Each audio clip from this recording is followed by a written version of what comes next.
might read a little bit of Ho Chi Minh right now. I'm tempted.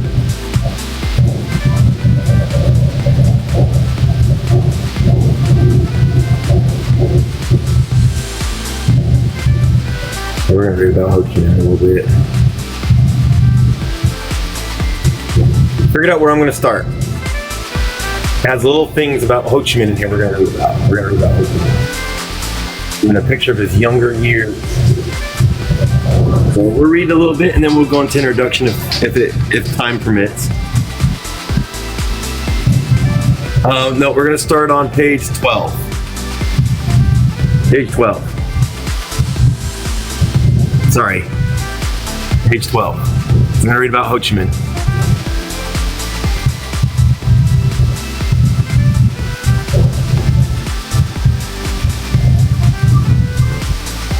All right, let's get started. Hopefully I'm coming in clear. We have 3 people here, but oh well. Let's see what happens. Internationalism in Practice, Ho Chi Minh and Black Liberation. An introduction to the text by Gerald Horne and Anthony Ballas. It is well known that the black race is the most oppressed, most exploited of the human family. It is well known that the spread of capitalism and the discovery of the new world had as an immediate result the rebirth of slavery, which was for centuries a scourge for black people and the bitter disgrace of mankind. What everyone does not perhaps know is that after 65 years of so-called emancipation, black Americans still endure atrocious moral and material suffering, of which the most cruel and horrible is the customs of lynching. Ho Chi Minh, lynching, 1924. Ho Chi Minh in the black world. Although often acknowledged, Ho Chi Minh numerous written contributions on the history of global black subjugation under the boot of European colonial and imperial expansion, composed an impressive 20th century record of internationalism in practice. Before funding the Indo-Chinese Communist Party, the ICP, in 1930, many of these earlier writings, such as The Revolt of Dahomey, Uprising at Dahomey, Lynching, cited above, and the Ku Klux and the KKK, were penned just prior to his arrival in Moscow, where it's widely believed he began studying at the University of the Toilers of the East, KUTV, in 1923.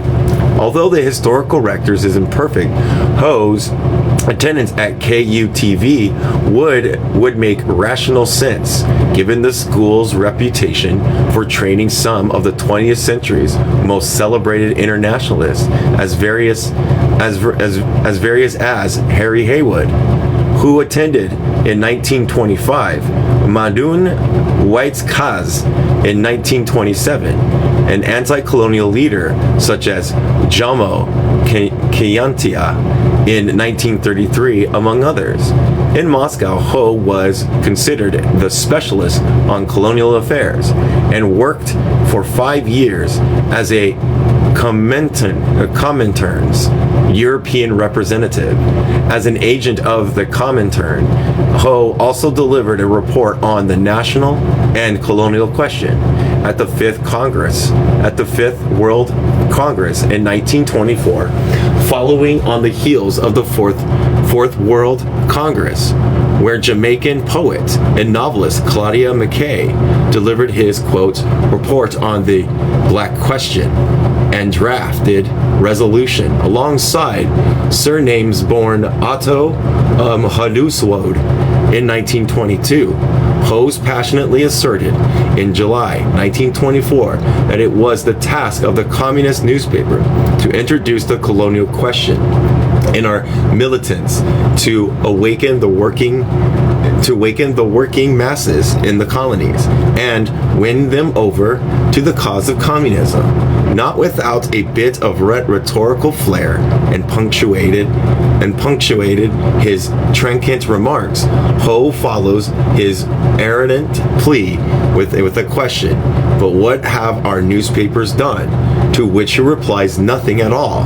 In retrospect, he might consider Ho's report as a sort of vanishing mediator, bridging McKay and Hasuendo's 1922 resolution and the Comintern's adoption of the Black Belt thesis at the Revolutionary Sixth World Congress in 1928. While Ho's remarks not only indicated a serious blind spot in the reportage on the colonial question, they also exemplify a certain confidence in self-criticisms in equal measures on his own part. Quote, we have compared the number of columns devoted to the colonial question in the bourgeois newspaper, such as the Times, Figaro, Ivry, he explains, or in those of different opinions, such as the La Popularia or Liberty, with those devoted to the same question in El Humanity and the central organ of our party. Then we are bound to say that this comparison will not be favorable to us. Let's see a picture of young Ho Chi Minh, everybody. Young Ho Chi Minh. There's young Ho Chi Minh. There he is, Mr. Young Ho Chi Minh.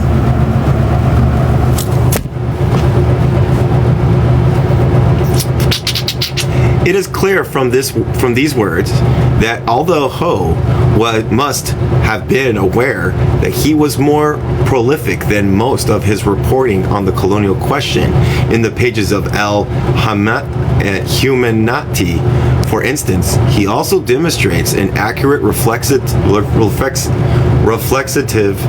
in his awareness that still more was to be done to encourage the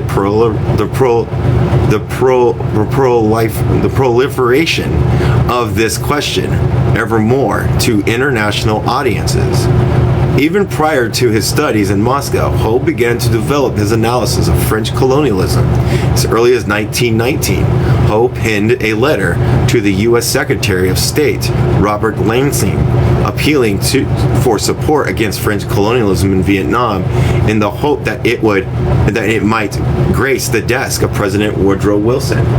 Undaunted by the lack of repercussions, Ho continued pressing his materialist analysis of the colonial question through such writing as Jim Crow and about Sakai. The latter an account of the racist double standards of the news coverage of the Senegalese boxers Louis Membrick Fall, who defeated a white boxer, George Carpenter, in 1922, upset to become light heavyweight world champion, in a moment which not only exemplifies Ho's rhetorical acumen, but as well sheds light on his politics. In the early 1920s, Ho described how Carpenter, quote, after being knocked out by a black person, calmly went to visit Russia and the land of Reds. He congratulated Sakai on his victory. We also congratulate Carpenter on his open-mindedness, Ho's Harlem sojourn, and Atlantic travels. As one of Ho's biographers, William Doker, puts it, although his visit to America remains one of the most mysterious and puzzling periods in his entire life, it is through his own account and the recollections to acquaintances that we know with confidence that Ho spent a period of time in New York City, particularly in the fertile political soil of Harlem. We also know, for instance, that despite earning a princely salary of $40 a month as a laborer and as a domestic servant to a wealthy family, Ho found time to attend meetings of black activists, while the universal black Improvement Association, the UNIA. Ho lived and worked in Boston and Harlem, and may even have traveled on the same train route that would eventually shuttle Malcolm X there between decades later, while he worked as a sandwich man on the Yankee Clipper, a railroad connecting Boston and New York. Ho also may have worked as a baker at Parker House Hotel, where a young Malcolm was later employed as a busboy while living in Boston. While some parallels remain vague and coincidental, others remain at best superficial. For instance, we ought not let the contingent factor of history that Ho and Malcolm X, although with Yuri Kochiyama and Lorraine Hansberry shared the same birthday, March 19th, cloud the facts that, although they never met in person, both Malcolm and Ho were exposed to Garveyism at a young age. Malcolm's parents, he tells us in his autobiography, were dedicated Garveyites. His mother, Louise Little, as Eric S. Delphini explains, insisting that her children read newspapers such as the Black World, an official periodical of the UNIA, while his father, Little Earl, who Malcolm describes as a dedicated organizer and a disciple of Garvey, would often bring young Malcolm with him to the UNIA gatherings.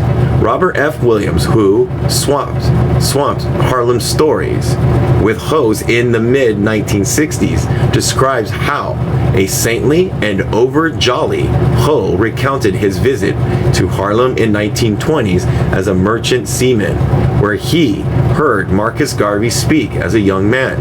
William, who was part of a peace delegation that visited Hanoi, later reiterated Ho's account on how he had been strongly moved by the plight of black peoples around the world and how contributed generously to the movement. Indeed, Ho is so inspired, as Timothy Tyson writes, that he emptied his pockets into the UNIA collection plate.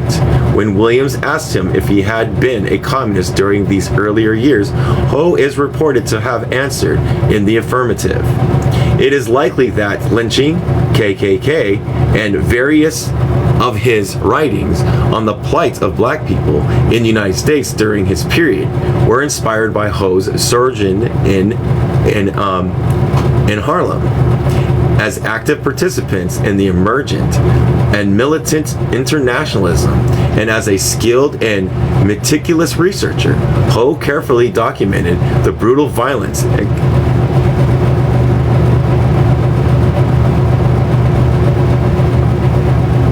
executed upon black women and men at a hand of white supremacists. Terror, U.S. style, through historical and statistically backed research. Ho also chronicled the tragic fates of black soldiers who were victims of racist attacks and even lynched after returning from the First Imperialist War, a subject taken up by James Weldon Johnson and W.E.B. Du Bois in the same era in which Toni Morrison would dramatize in her novel Jazz some decades later. It is worthy of mention that Ho offered such a pointed critique of the mysticism of the KKK, providing a well-known psychological analysis of their strange garb Brazier ritual and the ways its mysteries attracted the curiosity of whites in the southern states and become very popular. As a merchant sailor and ship cook on the Admiral de la Loche Travilla, under the alias Von Bon Ho, traveled widely, including to former slave ports, cities in the Atlantic, such as Rio de Janeiro and Dakar. About the latter, Ho would later recount the story of his time as a worker on the French vessel when he witnessed the cruelty of white French sailors, jeering and laughing at 4 black sailors who tragically fell victim to drowning, a formative experience that made it into the pages of Ho's early autobiography, and also would have surely influenced his earlier writings on the plight of colonized Africans, similar to the great seafarers of the 19th and 20th century. Ho's travels on the high seas were formative to his political development. In this way, one may find certain parallels of Ho's biography to that of Denmark Vesey John S. Jacobs, or a bit later on Benito Salvian Garvey and Fernando Smith, co-founder of the National Maritime Union. Like many of the great Caribbean internationalists and revolutionaries, Ho traveled, worked, conversed, and bore witness to the mistreatment of non-white world at the hands of Euro-American supremacy, while sailing in open waters and docking on ports across the globe, leaving behind a written record of the development of his political consciousness, inspired by these earlier experiences. Like all great internationalists, Ho was quite adept to foreign language and even mastered several, becoming a proficient speaker and writer in English, French, Chinese, and Russian. In addition to Vietnamese, his native tongue, he can turn to the written records in the 1920s along to detail the fact that, as Duker points out, his voluminous writings, including pamphlets, articles, reports, and letters, were written in a variety of languages. Even a cursory glance at some of his early writings in La Paria, La Hamati, and in Precor, that is French, as well as his La Ransonnerour, which was also translated into Russian, at least to this fact. It is no wonder that the great internationalist Paul Robeson, himself a polyglot, fluent in dozens of languages, extolled Ho Chi Minh, granting him an honorable title as the Toussaint Overture in Indochina in 1954. It's in the one dude that helped lead the Haitian Revolution. I can't say his name. In a reciprocal display of internationalist recognition, Ho wrote eloquently in La Race Nord in 1925 on the uprising on the island of Saint Domingo, including that examples such as on Toussaint Louverture leading the black slaves to victory over armies unleashed by Napoleon and the British, as well as the countless uprisings by slaves in the South of the United States, or even to refute the argument put forth by our adversaries that freedom is not important to black people, that they regard slavery as better as a better life for themselves. On the contrary, he continues, no one loves liberty as much as the oppressed do in the colonies. It should not go unmentioned that Ho's words on the Haitian Revolution came over a decade prior to the publication of C.L.R. James' landmark text, The Black Jacobins, at a time when the import of the events of 1791 and 1804 remained little publicized and even less acknowledged in the Anglophone world beyond black diaspora. It's no wonder as well that Ho regarded Henry Goguryeo, an adherent 18th century abolitionist and leading member of the Société des Amis du Nord, is in French, as the apostle of the liberty of the peoples. Ho Chi Minh anti-colonial theory. Ho's critical account of German colonialism ought to be read not only as a scathing rebuke of the German intelligentsia's exact in his own time, but as well as succeeding generations who have failed and indeed continue to fail with regard of acknowledging Germany's G-side of the Hirario and the Neme 1901 to 1906, first G-side of the 20th century, long neglected by Western thinkers, including by some of the most vaunted critics of German fascism, such as Theodor Adorno, Max Horkheimer, and Jürgen Habermas. Among others, Ho's addresses how the Hirio and Naman tribes in the former German colonies in Africa were completely exterminated, leaking the latter as part of, quote, the same system of pillage, extermination, and destruction which prevails in the African region under Italian, British, Spanish, and Portuguese rule, as well as in the Belgian Congo, where the population in 1891 was 25 million, but had fallen to 8.5 million in 1911. It is notable that Ho's writes about the G-side as early as 1925, which would subsequently take the German government over a century to acknowledge even nominally.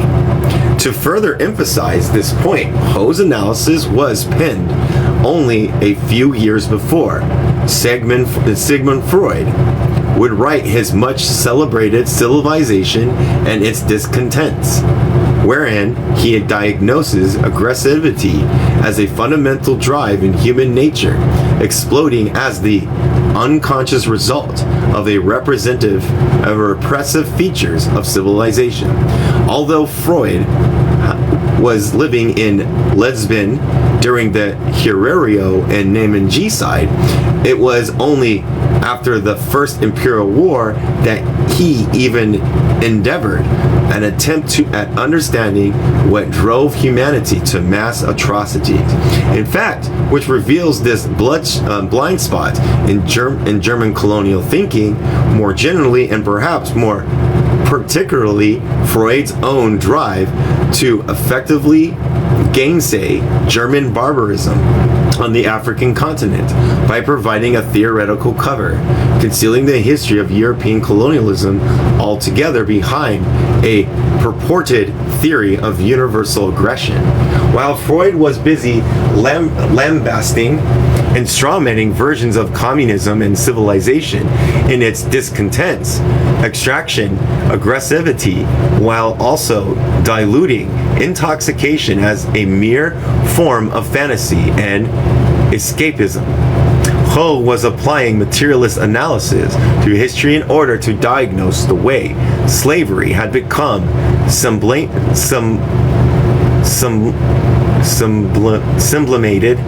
through the colonial process in the form of corvées, portage, forced labor, alcohol, and syphilis, which, as he put it pithily in 1924, complete the work of civilization, or as stated in his poignant The Final Line of lynching among the collection of crimes of American civilization. Lynching was a place of honor in works such as the monstrosities of civilization and the civilization that kills. Hose provides razor-sharp historical analysis of the colonial situation faced by the people of a nation of African nation. on par with Du Bois' own from the same era, an analysis which continues to evade an adherent amount of Euro-American intellectuals against the plaudits and popular sentiments of bourgeoisie apologists and pastoralists, too numerous to mention. Ho describes in 1925 how the cruel horrors have worsened 1,000-fold, and in the transition to colonialism in the late 19th and early 20th centuries. In 1925, Ho wrote in The Slaughterhouse, a section of La Race Noire, in which he offers an analysis of black soldiers fighting in colonial armies, often recruited by the barrel of a gun and subsequently dying in foreign battlefields in a Jim Crow hospital. Ho argues that despite their ultimate sacrifices, these efforts did not improve the laws of black people in the United States. For instance, in the 1940s, Ho, then leader of the Vietnamese, confronting black soldiers in the battlefields in Indochina War, with whom he would otherwise have been in an objective alliance with against the European powers, though record keeping often conflated dead, missing, and deserted. Oh my gosh, this is a word I can't say, but I'm gonna try it. The Tirailleria's Senegalese soldiers, i.e. West and East and Central African soldiers conscripted into the French colonial army. Of the 5,000 plus accounted for during the Indo-China years, a good number were likely deserters, as Sarah Zimmerman explains, exploiting the French military's inability to account for missing troops. Some Tiraillerias Senegalese crossed enemy lines to join up with the Vietnamese.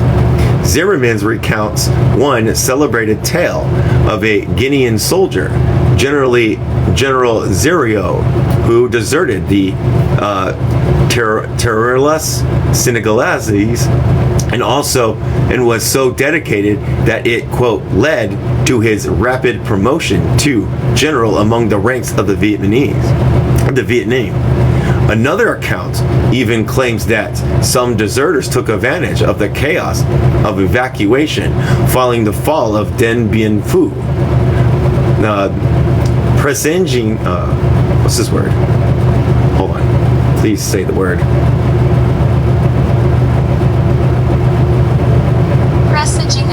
Presaging events would occur during the Vietnamese War. The Vietnamese segregated colonial soldiers from metropolitan French soldiers in POW camps, much like the French. However, instead of using this tactic to respect radical hierarchies like the French, the Vietnamese, oh my gosh, the bifurcated troops to better serve the dissemination of their anti-colonial propaganda, tailoring their propaganda for the Tiraillerias Senegaleses by focusing on their shared colonial identity as mistreated subjects of the French and the fanning the flames of military disobedience among POWs and active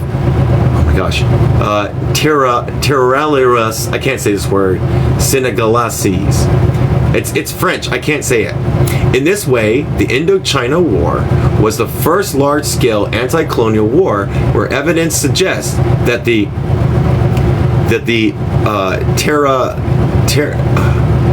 Tiraillerias Senegalesia questioned their roles in French colonialism, deserting and abandoning the French army for political reasons.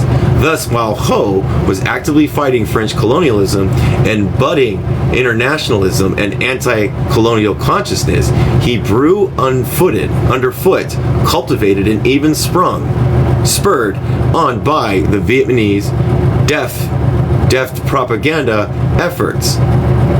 not only calling back to Ho's time as a journalist endeavoring to spread the colonial questions to the masses, but also, oh my gosh, presaging some similar phenomenons during the Vietnamese War.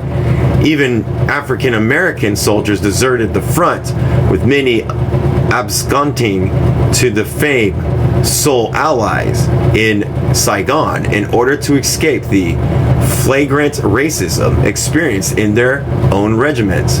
As Roger Goodwin observes, in 1970, Army counterintelligence investigations revealed that the large group of African Americans, most of whom had gone AWOL or deserted, were living in Saigon with Cambodians in the area surrounding the Truong Minh Key Street, and allegedly even had a mutual understanding of one another as oppressed minorities.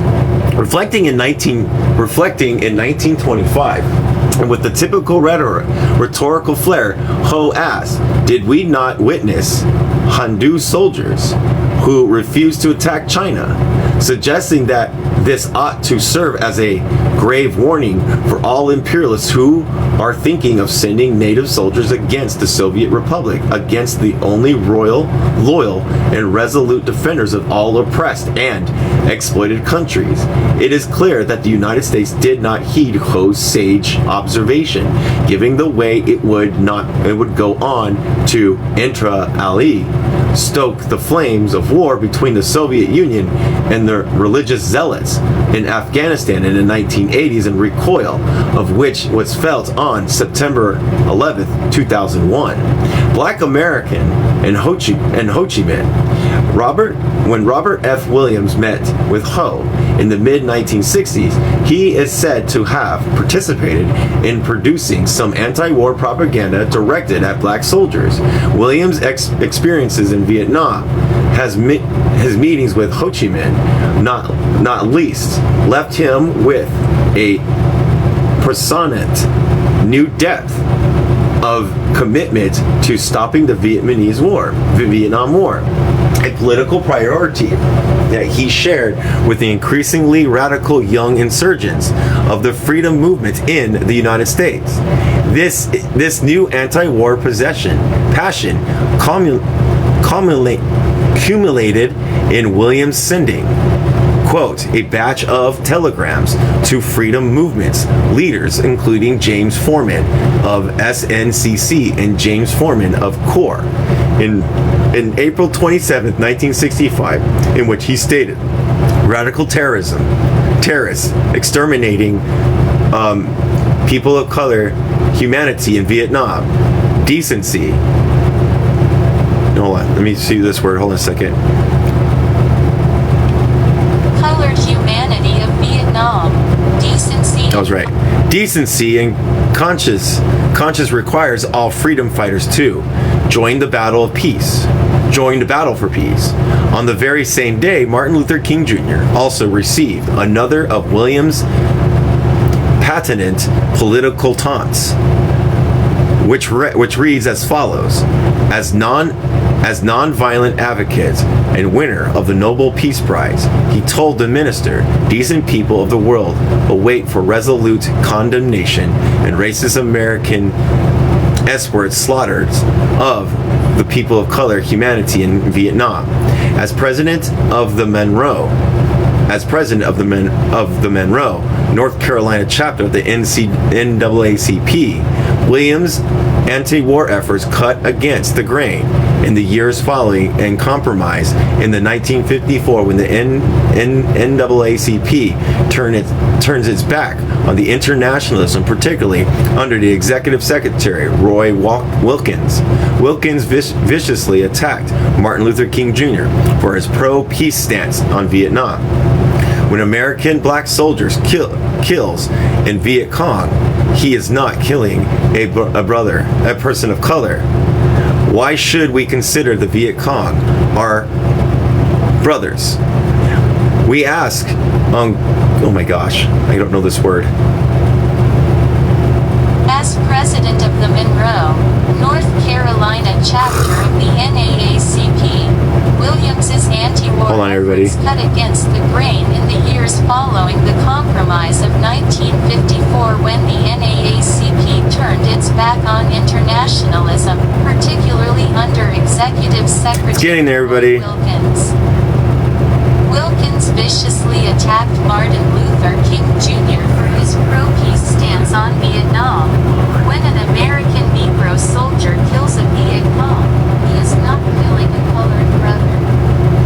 Why should we consider the Viet Cong our colored brothers? He asked querulously. Querulously. Since purportedly they don't feel black people is his brother. Okay. In 1968, the Black Panther Party sent a delegation to Montreal, including Bobby Seals and David Hillard, to attend the Hemispheric Conference to end the War of Vietnam. The BPP recognized the NLF as the government of South Korea, while the NLF recognized in turn the BPP as the vanguard of liberation in the United States. Though we have different colors of skin, Ho writes in 1964. I can't say they use the color for the Vietnamese and Black Americans are battling a common enemy, the cruelty of American imperialism. Likewise, we representatives of the Black Panther Party met the representatives of the National Liberation Front, NLF, of Vietnam in Montreal. Canada and Vietnamese said, he Black Panther, we Yellow Panther. And the Panthers replied, yeah, you're that color Panthers, we're Black Panthers. All power to the people. It would not be a stretch to suggest that Ho and the NLF were as much symbols for the Black Panther Party during the 1960s as the BPD were symbols for Ho and the NLF in the same era. When, for instance, Ho described the Vietnamese as the color, the Asian people, American slaves, he is surely linking their common cause for liberation, which is why we also describe the Vietnamese and Black Americans as fighting the first and second fronts against U.S. imperialism. The Vietnamese people strongly support our Black brothers in America, for we believe their struggle is just and they shall overcome. After the year Ho's death in September 1968, Eldridge Cleaver penned an address in the Black Panthers entitled To My Black Brothers in Vietnam, encouraging black soldiers to either go AWOL or sabotage supplies and equipment and turn them over to the Vietnamese. A call which again harkens back to the deserting Tillery-Senegalese during the Indo-Chinese War years. It should come to no surprise that Ho's death was also commemorated in September 13th, 1969 issue of the Black Panther, in which his earlier essay, Lynching, was reprinted. The Black Panther would also print Ho's New Year's message on the cover of the March 3rd, 1969 issue, while Korean leader Kim Il-sung graced the front page alongside Ho Chi Minh in the Black Panther on August 3rd, 1970. Ho Chi Minh, Ho, and Malcolm. In 1964, Ho committed in the pages of Nine Dan how the ink barely had been dry on the Civil Rights Act when racial terror by American fascists were unleashed from Mississippi to Harlem.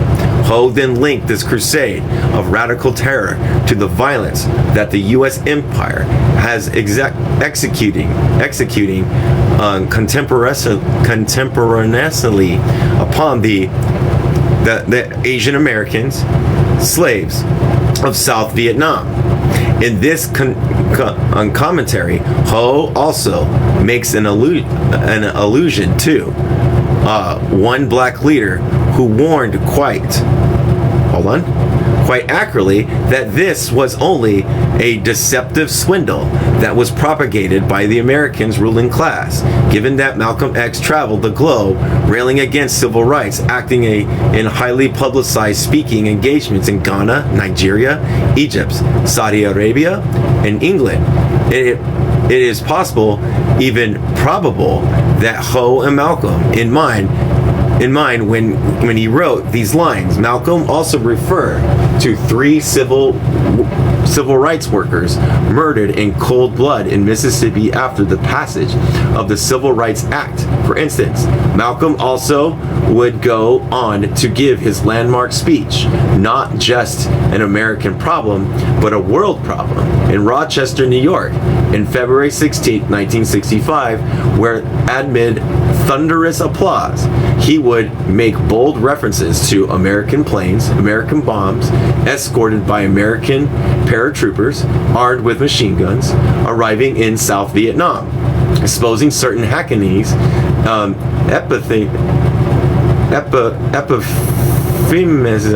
epiphemism. I don't know how to say this word. Hold on. This one's hard for the words.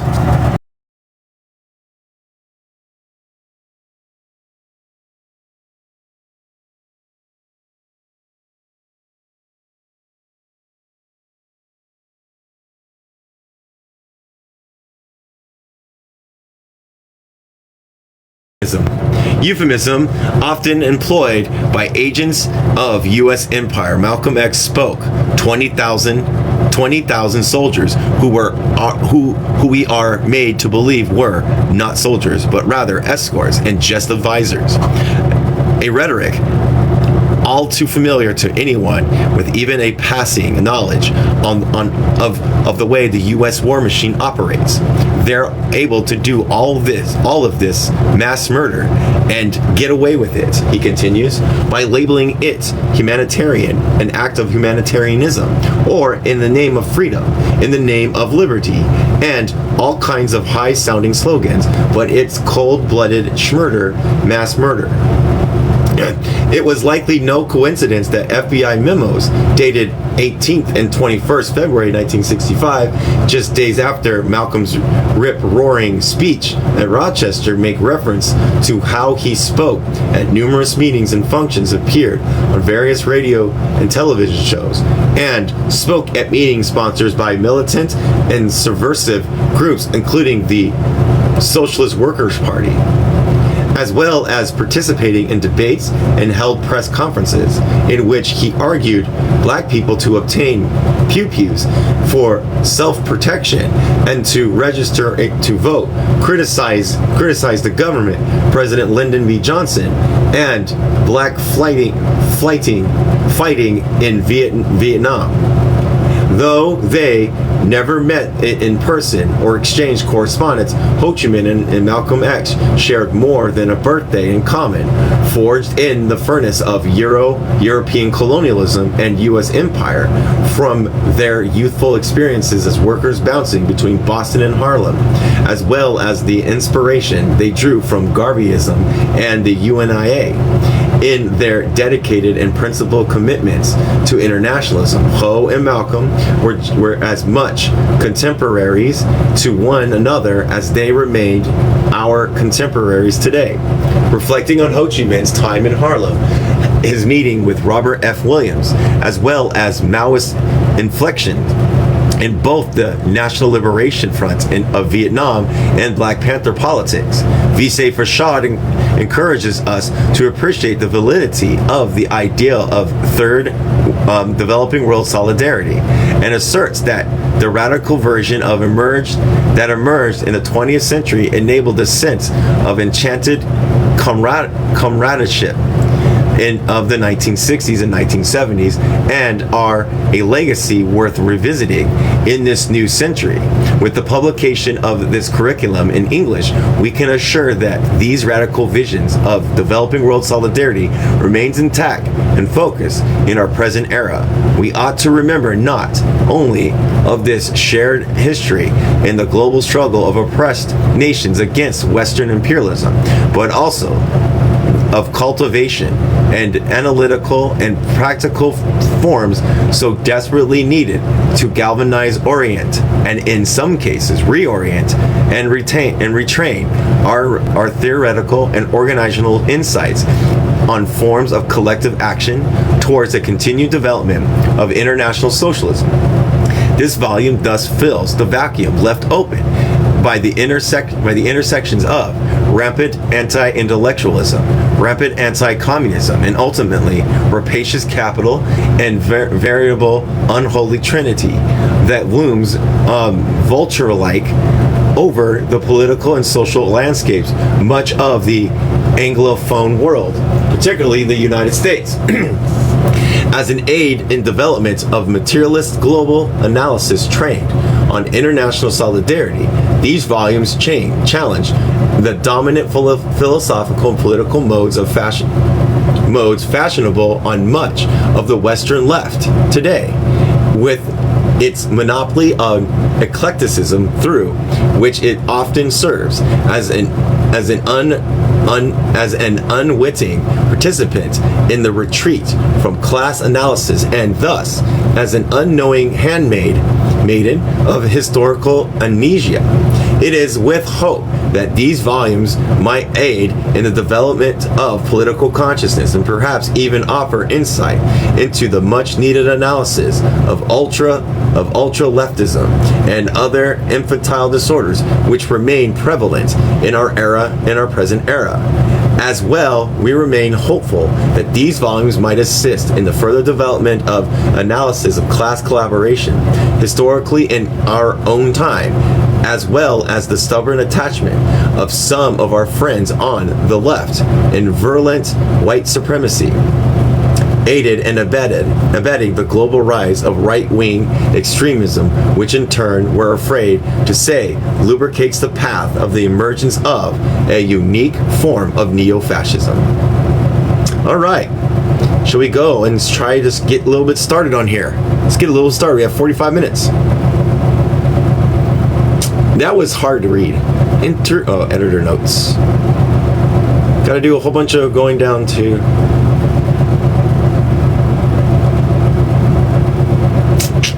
table of contents. Almost there. Page does it say it's on? Oh, this is not going to add up to the page. Part 1, Introduction, the Basic Principles of Marxist-Leninism, Part 1, Historical Materialism, Introduction.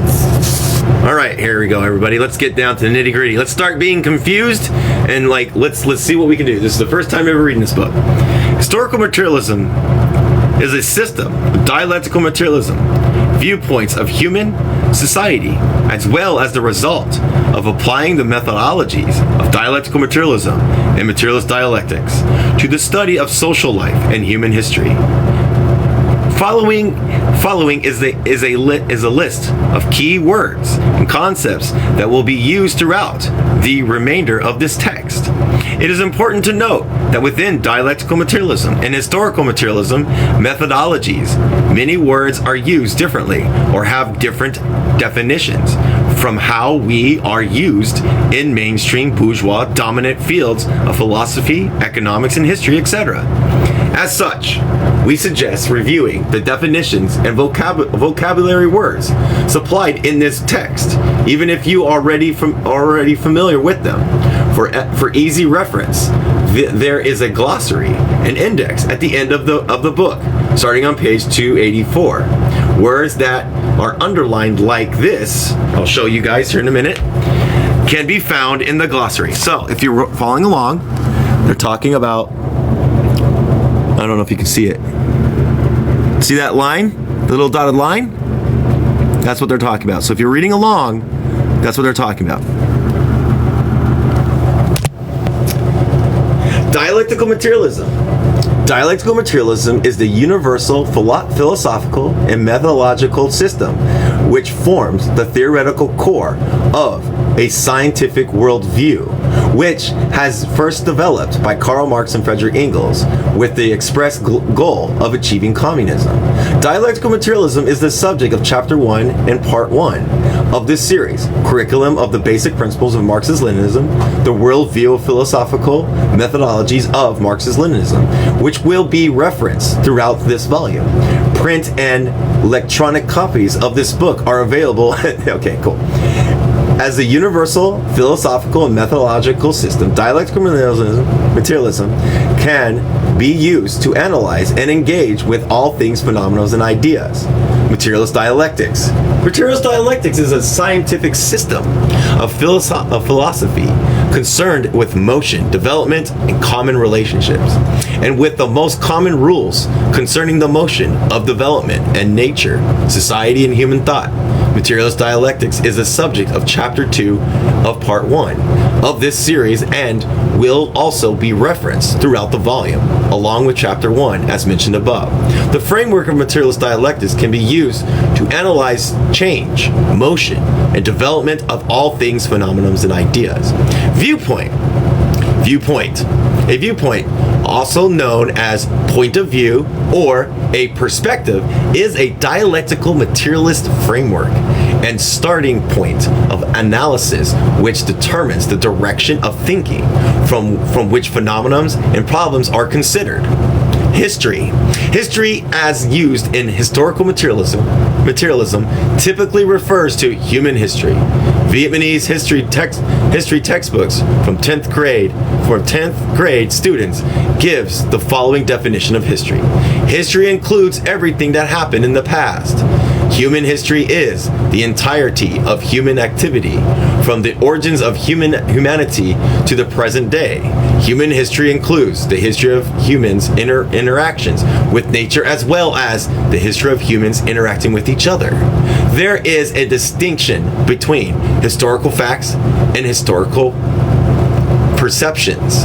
Historical facts refer to objective facts, which simply describe what has occurred in the past, including the material conditions of the past. Historical perception refers to opinions and perceptions of history, which rely on interpretations that are influenced by political, culture, and other biases of philosophical framings.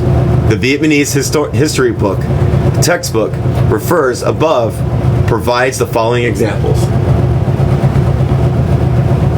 Historical facts. In early August 1945, the United States dropped 2 atomic bombs on the Japanese cities of Hiroshima and Nagasaki. Historical perception. Perception 1. The United States dropped atomic bombs on Japan, causing World War II to end many months earlier, limiting the loss of life for the warring parties. Perception 2. America did not need to drop atomic bombs. It was a war crime, an atrocity against humanity. Note that the perception above go beyond 3 objective descriptions of occurrence in the past. So we're going to look at the first perception. Note also the historical perception can impact and influence human understanding of historical truth. For instance, some humans may be more likely to believe falsehoods and inaccurate narratives about historic truths because of attitudes and prejudice which arise from philosophical, religious, culture, and other such biases. In an article titled History, Truth, and Historiography, Professor Han Van Tan, a Vietnamese historian and archaeologist, offered this definition of history. History is objective. Historical truth is the truth that exists independently of our consciousness. But historical perception, consciousness/awareness, is subjective, and history is written by humans for different purposes. Dialectical materialist analysis demands that we seek a comprehensive and historical perspective in studying all subjects. It is a requirement to study human history and historical development of human society in order to understand human society as it exists today. As such, the study of history and the study of contemporary human society are not considered distinct from one another, but rather are seen as one pursuit. Historical materialism is what we call this pursuit of understanding human society and its historical development through the lens of dialectical materialist philosophy and materialist dialectics methodology. Notice dialectical materialism philosophy and materialist dialectics methodology. In the German ideology, Marx and Engels offers the following definition of history. History is nothing but the succession of a separate generation, each of which exploits the materials, the capital funds and productive forces handed down to it by all preceding generations, and thus, on the one hand, continues the traditional activities in completely changed circumstances, and on the other, modifies the old circumstances with a completely changed activity. This can be speculatively distorted, so that later history is made the goal of earlier history, i.e., the goal ascribed to the discovery of America is to further the eruption of the French Revolution. Thereby, history receives its own special aims and becomes, quote, a person rating with other persons, end quote, a wit, self-consciousness, criticisms, the unique, etc. While that is designated with the words destiny, goals, germ, or idea, the early history is nothing more than an abstraction formed from later history, from the active influences which early history exercises on later history. Historical materialism. When the dialectical materialist system is applied to the analysis of human society, various viewpoints are derived. These viewpoints serve as a starting point for further theoretical and practical development in the realm of human society. In dialectical materialist philosophical and methodology framework, all things, ideas, and phenomena are considered to be in a constant state of change and development. This includes human society. As such, human society can be studied and understood through the framework of materialist dialectics, which is a system of understanding change and motions through the lens of dialectical materialism. Historical materialism therefore constitutes a system of viewpoints which are derived from the application of dialectical materialism framework to the analysis of development of human society, taken as a system in its own right. Historical materialism becomes a framework for further theoretical understanding and understanding of practical engagement with human society. Historical materialism allows us to comprehend the change and development of human society in a manner which is consistent with the objective laws of dialectical materialism. Historical materialism, like dialectical materialism, is approached from the viewpoint of the working class. It explicitly serves the revolutionary functions of allowing the working class to comprehend itself and its own historical mission. In the three sources and three component parts of Marxism, Lenin expounded the importance of the discovery of historical materialist analysis by Karl Marx. Marx deepened the developed philosophical materialism to the full and extended the cognition of nature to include the cognition of human society. His historical materialism was a great achievement in scientific thinking. The chaos and arbitrariness that had previously reigned in the view of history and politics were replaced by a strikingly integral and harmonious scientific theory, which shows how, in consequence of the growth of productive forces out of one system of social life, another, a higher system developed. How capitalism, for instance, grows out of feudalism. In Karl Marx, Lenin further expanded on the importance of development of historical materialism. The discovery of the materialist conception of history of history, or more correctly, the consistent continuation and extension of materialism into the domain of social phenomenon, removed the two chief shortcomings in earlier historical theories. In the first place, the latter at best examines only the ideological motives in the historical activities of human beings without investigating the origins of those motives or ascertaining the objective laws governing the development of the system of social relations, or seeing the roots in these relations in the degree of development reached by material production.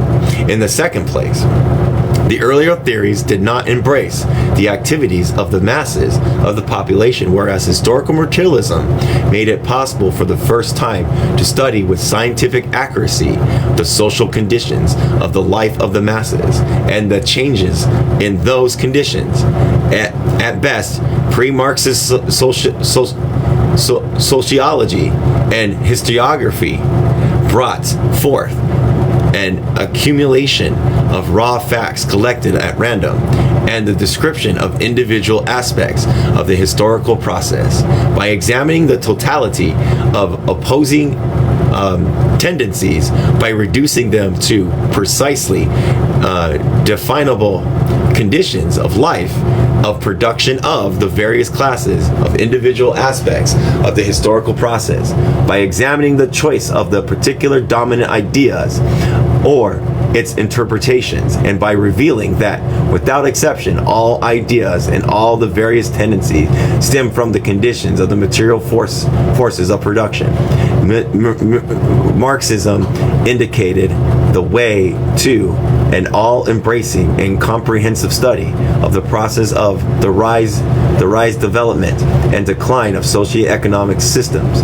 People make their own history, but that determines the motives of people, of the mass of people, i.e., that is the sum total of all these clashes in the mass of human society. What are the objective conditions of production of material life that form the basis of all human historical activities? What is the law of development of these conditions? To all these, Marx drew attention and dedicated the way to the scientific study of history as a single process which, with all its immense variety and contradictoriness, is governed by definite laws. In short, historical materialism is a system of ideas and practices which arise from the application of dialectical materialism and materialist dialectics to the specific subject of the development of human society. By putting dialectical materialism and materialist dialectics into practice, historical materialism perfects and develops both dialectical materialism and materialist dialectics. In this manner, historical materialism perfects the development of worldviews and philosophical methodologies of Marxist-Leninism. Dialectical materialism philosophy and methodology asserts that the truth of human ideas can only be discovered through practice. The correctness of a theory is determined through experimentation, observation, and experience in objective reality. Practice includes any intentional, conscious activity which improves the understanding of human beings about the world. Theory and practice have a dialectical relations, and each is necessary to develop the other. Through practice, we discover and imagine new theories. Through theory, we imagine better ways of performing practice. In this sense, theory and practice, the application of theory in the real world, mutually develop one another in the constant and dynamic feedback loop. This relationship between theory and practice is the subject of much of part 1 of the curriculum and is discussed in particular on page 2. As Lenin wrote in Materialism and Imperial Criticism, the standing point of life of practice should be first and fundamental in the theory of knowledge. The law of historical materialism are objective to humanity and subjective to the universal law of dialectical materialism and materialist dialectics. This constitutes a dialectical relationship between historical materialism and dialectical materialism. Historical materialism develops from dialectical materialism, just as the formulation of historical materialism has developed dialectical materialism worldview. A worldview is the whole of a human individual or human group's opinions and conceptions about the world, about humanity itself, about life, and about the position of human beings in the world. As mentioned in the previous annotation, the viewpoint of dialectical materialism is that of the working class. That is to say, dialectical materialism begins its analysis from the viewpoint of workers in the present circumstances of capitalism and is essentially concerned with the liberation of workers from capitalist and class society. Class societies is the formation of society which develops thousands of years ago. Class society separates human beings into groups based on their relations to the means of production. It is an inherently exploitative form of society in which one or more ruling classes dominate and exploit lower oppressed classes who are forced to work for the benefit of the ruling class. Understanding class society is vitally important if we are to understand the objective conditions of the working class and the subjective roles of the working class in fulfilling its historical missions to end class society. This understanding must include the origins of class society and development of class society, the current form of class society, capitalism, the method for bringing about an end of class society through social revolution. Applying dialectical materialism and materialist dialectics to further our understanding of human society through historical materialism has led to many developments in the worldview of methodology of Marxist-Leninism. In turn, the development of dialectical materialism and materialist dialectics leads to the further development of historical materialism. This is a relationship of dialectical unity and mutual development. Indeed, Frederick Engels explained that it was through the study covered by Marx and himself, Engels wrote in Dialectics of Nature that it is therefore from the history of nature and human society that the laws of dialectics are abstracted, for they are nothing but the most general laws of these two aspects of historical development, as well as the thought itself. Lenin summarizes the importance of the contributions of Marx and Engels in developing historical materialism in the analysis of class society in the class struggle. It is common knowledge that in any given society, the striving of some of its members conflicts with the striving of others, that social life is full of contradictions, and that history reveals a struggle between nations and societies, as well as within nations and societies. And besides, the alternation of periods of revolution and reaction, peace and war, stagnation and rapid progress or decline. Marxism has provided the guidance, i.e. the theory of class struggle, for the discovery of the laws govern this seeming maze of chaos. It is only a study of the sum of the striving of all members of a given society or groups of societies that can lead to the scientific definition of the result of those strivings. Now, the conflicts. Striving stems from the differences in the position of mode of life of the classes into which each society is divided. The history of all hitherto exist society is the history of class struggle. Marx wrote in the Communist Manifesto, freemen and slave patricians and plebeians, lords and serf, guildmasters and journeymen, in a word, oppressors and oppressed, stood in constant opposition to one another, carrying on an uninterrupted, now hidden, now open fight, a fight that each time ended either in a revolutionary construction of society at large or in a common ruin of the contending classes. The modern bourgeoisie society that has sprouted from the ruins of feudal society had not done away with class antagonism. It has but established new classes, new conditions of oppression, new forms of struggle in the place of the old ones. Our epic, the epic of the bourgeoisie, possesses, however, the distinctive features. It has simplified the class antagonism, society as a whole, and more splitting up into two great hostile camps, into two great class directly facing each other, bourgeoisie and proletariat. The following passage from Marx, the Communist Manifesto, will show us that Marx demanded the social science as regards an objective analysis of the positions of each class in modern society with reference to an analysis of each class's conditions of development.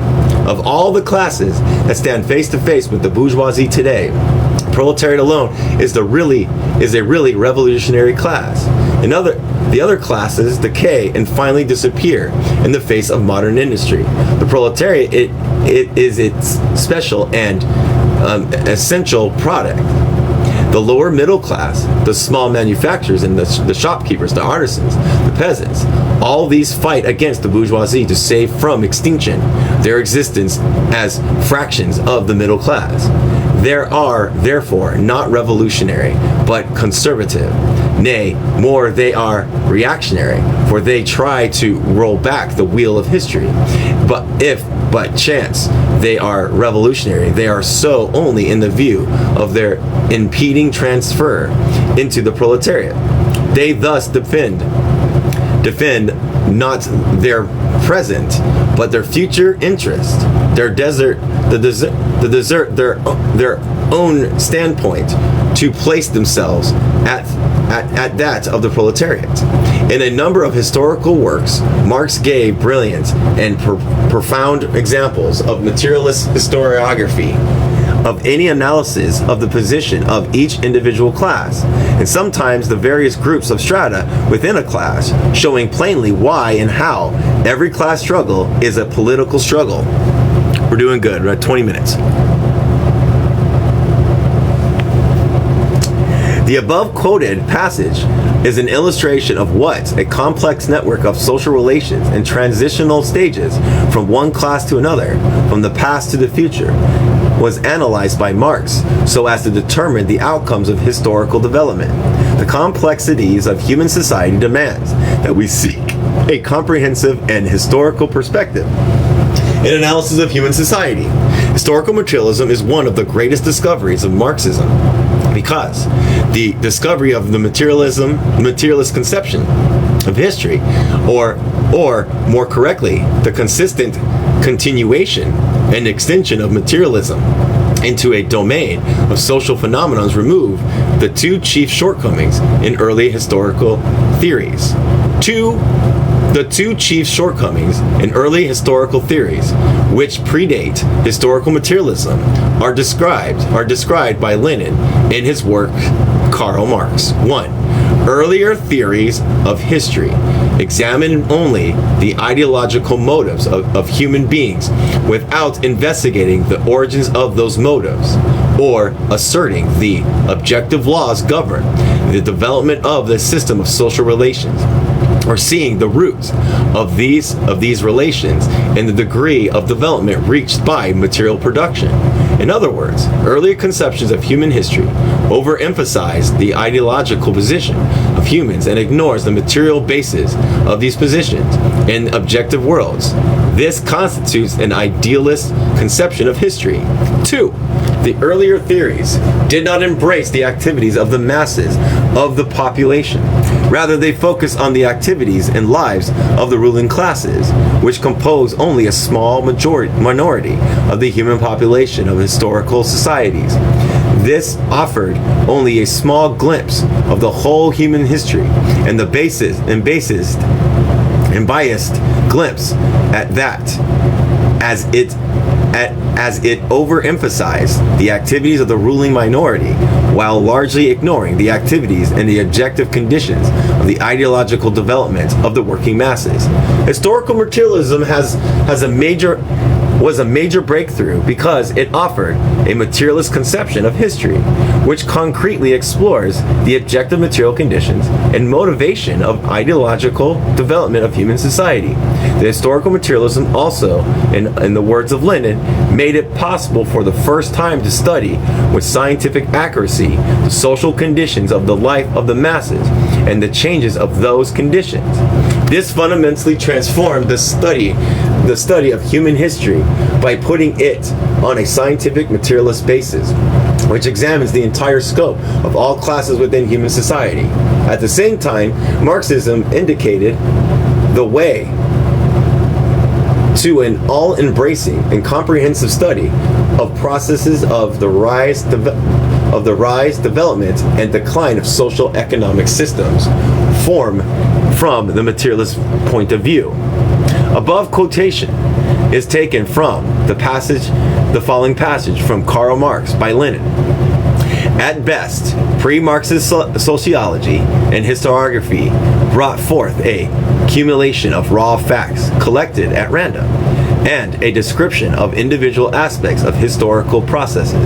By examining the totality of opposing tendencies, by reducing them to precisely definable conditions of life and production of a various classes of individual aspects in historical processes, and by examining the choice of a particular dominant idea or its interpretation, and by revealing that without exceptions all ideas and all the various tendencies stem from the conditions of the material forces of production. Marxism indicated that the way to an all-embracing and comprehensive study of the process of the rise, development, and decline of social economic systems. Lenin's critique of pre-Marxist history is that it was not scientific in the dialectical materialist sense of the word. The dialectical materialist scientific is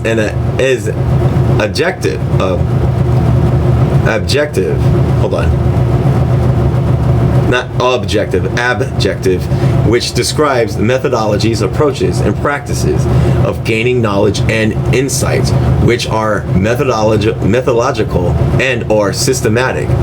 Lenin points out that before Marx, historians focused on gathering and assembling facts and focused too heavily on the dominant ideological concept of the ruling class, while ignoring the material process which lead to these ideas, and ignores the ideas of working class entirely. Lenin points out that Marxist conception of historical materialism rightly attributes the origins of all social ideas to material forces of production.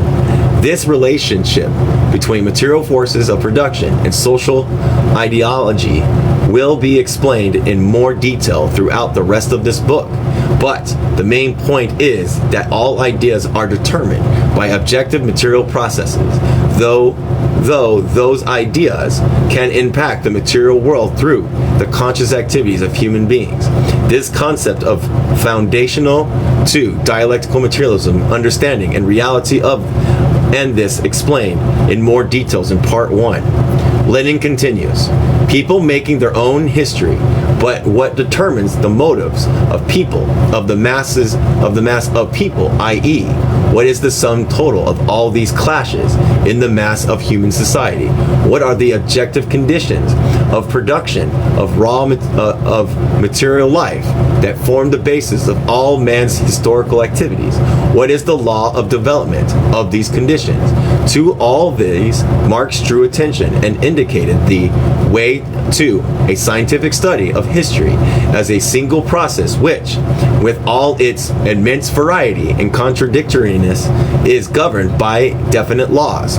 Here, Lenin explains that history is governed by definite laws, which are rooted in material processes, which, can be understood and explained through the study of historical materialism. This fact is a particular importance to communists who wish to bring about revolution, because understanding these concrete objective laws of history enables us to more successfully intervene in the process of history through our subjective activities and to bring about revolution more quickly and more effectively. Finally, Lenin points out that historical materialism is of vital importance to humanity because it allows us to make sense of a seemingly chaotic random events of the past by properly identifying class struggle as an objective determiner of history. Marxism has provided a guidance, i.e. the theory of class struggle, for the discovery of the laws governing this seeming maze of chaos. It is only a study of the sum of the striving of all the members of a given society or group of society that can lead to a scientific definition of the result of those strivings. Now the conflicting strivings stem from the differences in the position of mode of life and the classes into which each society is divided. And right there we'll stop on chapter 1, even though it's about 10 tell and still a good one. We're gonna stop at chapter 1, the roles of material production and the law of that relations of production must suit the development of the productive forces. Number 1, material production and roles. So we'll start at chapter 1, and I'll get the page here. Page 46. I'm gonna put a bookmark. Add a bookmark. All right. I'm excited about this. Learn more about historical materialism. I need to learn more about it. Even though I don't have a full understanding of material, I don't know if I'll ever have a full understanding of dialectical materialism, materialist dialectics. But at least we'll gain something from listening to this. Even though there's only 2 of us here, at least we'll gain something from it. But anyways, I will close it out here and look forward to tomorrow learning more. Yeah. So, all right, everybody. I wish you all well. Have a good